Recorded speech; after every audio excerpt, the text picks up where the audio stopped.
It was a regular day here in Magen, and at a certain point the hotline rang. We know it's the hotline because all the phones ring in the place and 3 cell phones go off. We know it's an important call.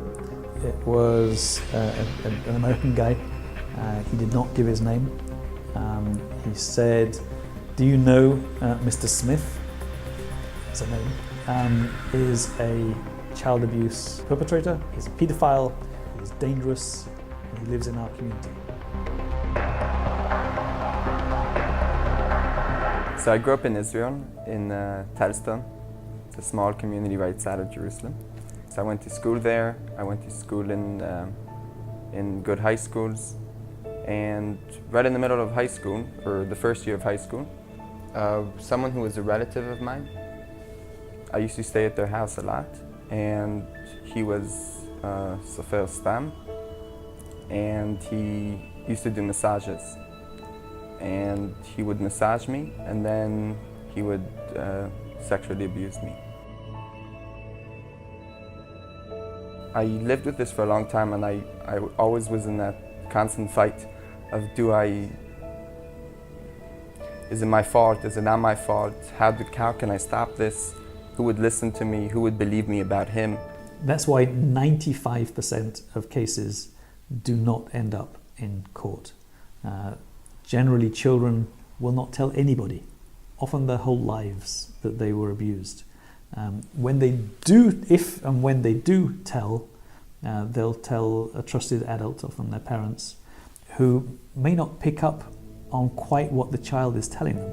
When I finished high school at the end of 16, I went to America and stayed there. I just didn't want to have to deal with it. I felt that when I was in Israel, it just kept happening again and again. No matter how much I wanted it to stop, it just wouldn't stop. It took me a long time, until I was 19, to ever tell anyone.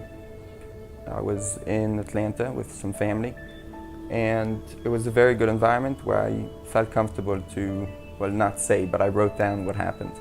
The response I got was shocking to me. I felt that I would be a little bit in doubt, at least from his family or even from my family. The embrace that I got was really strong from everyone.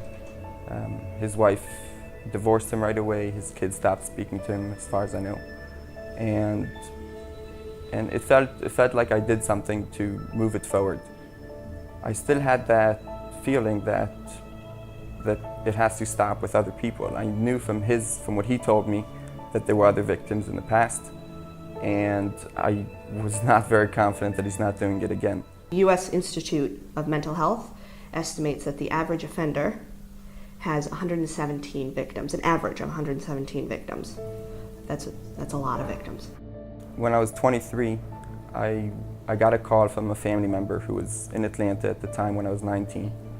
And they told me about an organization called Magen.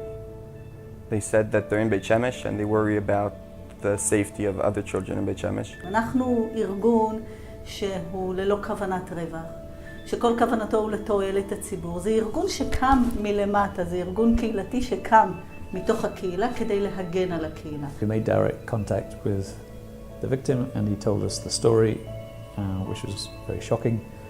David told me that it's going to be a long process. He said that I have to be in Israel for this. I couldn't send a letter, and that would be enough, sufficient. And he said he was going to come to Israel in order to bring a complaint to the police. So I was full of admiration for his courage. It's not easy to delve back into his past and to reveal it, not just to me, but also to the police and to the court. I left originally not because I don't like Israel. This is beautiful. I look out the window and I see all the way to the other side of the country. It's amazing. And knowing that I'll have the opportunity to be in Israel and without this weight on my shoulders was good, and I wanted to give it a shot. When I came to Israel a few months later, when I was able to, I went to the police. David Morris was there with me. He supported me throughout, also in the complaint, difficult situations in the police that I had to stand with. And they did what they call an imut, which is to say a confrontation between the victim and the alleged perpetrator. But we didn't really argue. I accused and blamed, and apologized and had nothing really good to say. My first thought would be it would be horrendous and hard, and how would I face this?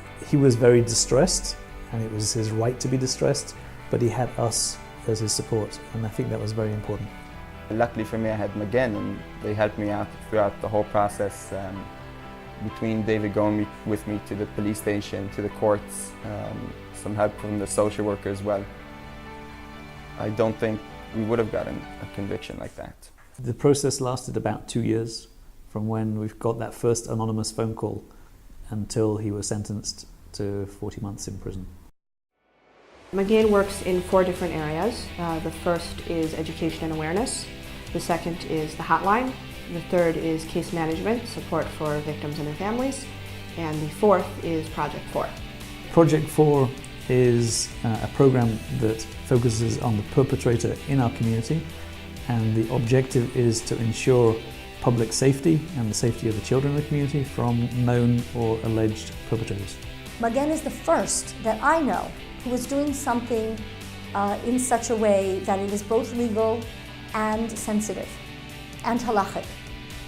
I don't know of another project like Project 4 in any other agency that I've ever worked with, and I've worked with many. הבנו שבשביל להגן על הילדים צריך להגן על כל הקהילה. בשביל להגן על הקהילה צריך להתייחס גם לאלה שפוגעים. Magen works closely with the police, with the social services, with the leadership of the community, with Rabbanim, with the schools, with mental health professionals. We pull the whole thing together with the sole objective of increasing the safety of all of our children. A lot of families have been helped. A lot of children who perpetrated have been helped. There are way less reports of sexual abuse in schools now because schools are more vigilant. Child protection has become an international problem, and people hop, for example, from community to community, the perpetrators.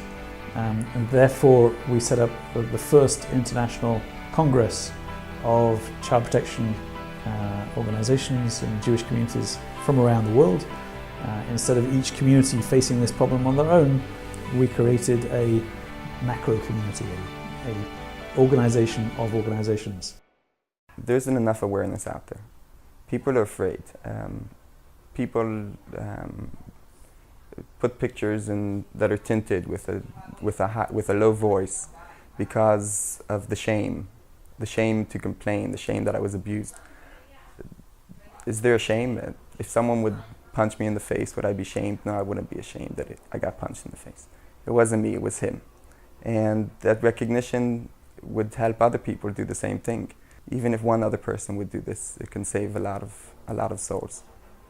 Doing this together with Magen from the beginning was so helpful and so supportive that if there's anything I could do to help Magen